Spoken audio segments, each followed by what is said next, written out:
I became fluent in English completely by myself. I improved my speaking skills alone, with solo practice. No teacher, no speaking partner.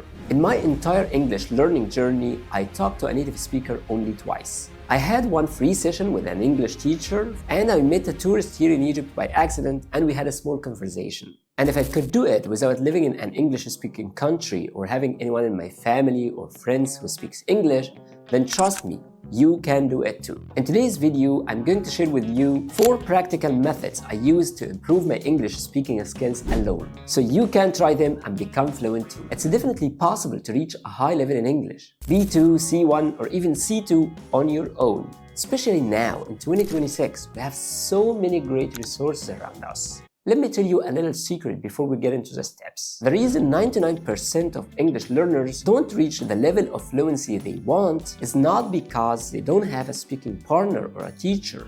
The real reason people fail is simple. They quit. At the beginning, motivation is high, but after a while, it disappears. But my friend, the real secret is consistency. Think about it. In this video, you will hear 4 practical ways to practice speaking alone. You'll feel motivated and you'll start practicing for a week or 2, but if you don't see results fast, you might quit. Bro, to get the real benefit from these steps, you need to stay consistent for at least 3 months. Yes, consistency is the most important part.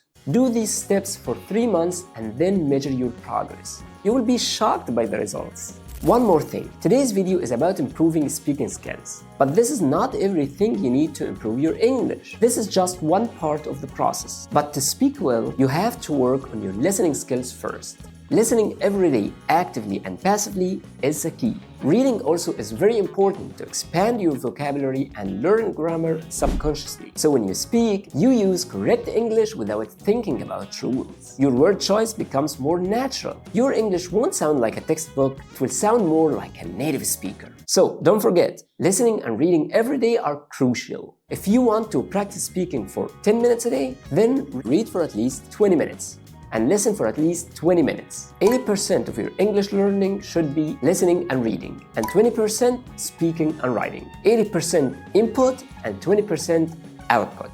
Alright, let's start with the steps or the methods I use to improve my English speaking skills alone, from the easiest to the hardest, following the progressive training concept. Progressive training means you increase the difficulty over time. You start small and then you make it more challenging over time. Method 1. Shadowing 10 minutes a day. So the first way I practiced English speaking alone is shadowing. Shadowing basically means you listen to a native speaker and you repeat what they say exactly like you hear it. Same tone, same speed, same melody, and most importantly, same emotion. But I didn't just do it in one way. I practiced shadowing in 3 different ways, and each one helped me improve a different skill. First, pause and repeat. I would listen to a short sentence, pause the video, and repeat it. So simple as that. It helped me notice how native speakers really speak, the connected speech, the stress, and the natural pauses. Second, flow shadowing. I listened to the whole video or audio without pausing and tried to speak along with the speaker in real time.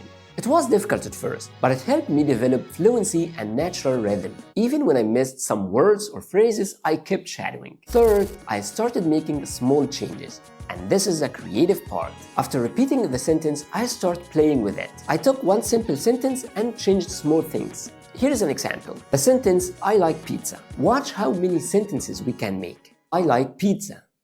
I like pizza very much. I like eating pizza every day. I don't like pizza. Do you like pizza?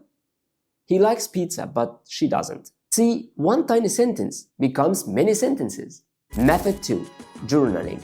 Writing like I speak. Another way to practice my speaking skills alone is journaling, or simply writing for a few minutes. You know, writing is easier than speaking, because if you write, you have more time to think, choose words, and organize ideas. But here's the important part. I don't write like I'm writing an email or an essay. I write the way I speak, because the goal here is to improve speaking. It's a speaking practice. So I use natural expressions or filler words like, I try to write exactly what I would say in a real conversation. After I finish writing, I usually get quick feedback. I copy what I wrote and ask ChatGPT to correct my mistakes. Then, after I understand the corrections, I stand in front of a mirror and read everything out loud. This way, I practice the speaking, pronunciation, confidence, and learn how to articulate my ideas. Method 3. Inner monologue.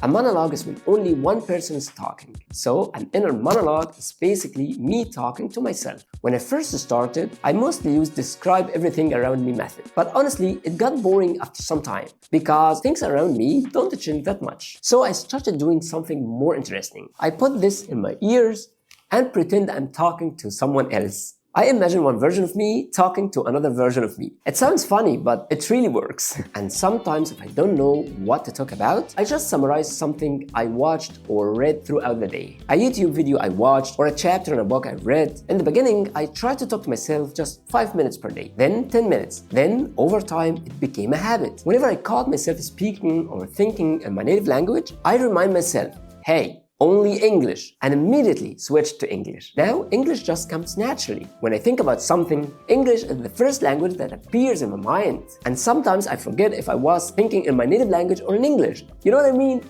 Over time, English became part of my inner monologue. That's awesome. Method 4. Answering questions. The fourth method and the hardest one I use to improve my English speaking skills alone is answering questions. And for this, go to ESL Discussions, choose a topic, and answer the questions about it. The link in the first comment. ESL Discussions is a website where you can find tons of topics from A to Z, and each topic has several questions. I pick one topic and start answering the questions out loud. Then I do the hard version of this exercise. I talk about the topic for a few minutes and record myself. Notice where I struggled or where I made mistakes, and next day I repeat the same process for the same topic. I do this for a few days in a row until I feel comfortable talking about this topic. Then I pick a new one and start again. General advice and useful habits. Here are some general habits that really help me improve my speaking. Whenever I'm writing or speaking and I think of a word I want to say but I don't know it, I write it down. Later, I look it up and learn it. This way, I slowly fill my vocabulary gaps. But here is something I don't do. When I'm stuck and don't remember a word, I never ever switch to my native language. I must stay in English and express the idea using other words. For example, if I forget the word knife, I say the thing you use to cut food. This trains my brain to stay in English and communicate even with limited vocabulary. Another important skill is using fillers. Fillers help you sound more natural and give you time to think. I use them all the time when I need a second to find the right word. Well, that's it for today. If you find this video helpful, please give it a thumbs up and hit that subscribe button so you don't miss anything. And if you want to know more about how I became fluent in English completely by myself, watch this video next. See you later. Bye bye.